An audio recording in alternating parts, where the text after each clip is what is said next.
Hello everyone, today I'm here with a unboxing video.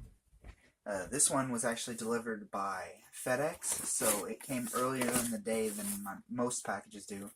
So, I could actually have a few more coming in later today. If so, there will be more uploads uploaded alongside this one.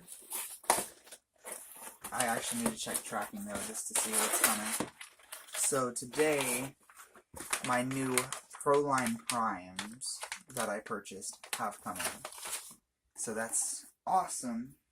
These are rear buggy tires.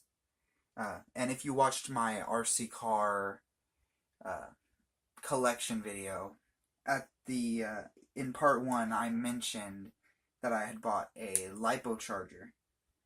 Well, I'm actually going to be having a few other RC things coming in, and that's all I'm gonna say for now. If you are curious, then you're just gonna have to wait and watch some more unboxing videos. Anyway, thank you for watching this little unboxing video. Please like and subscribe.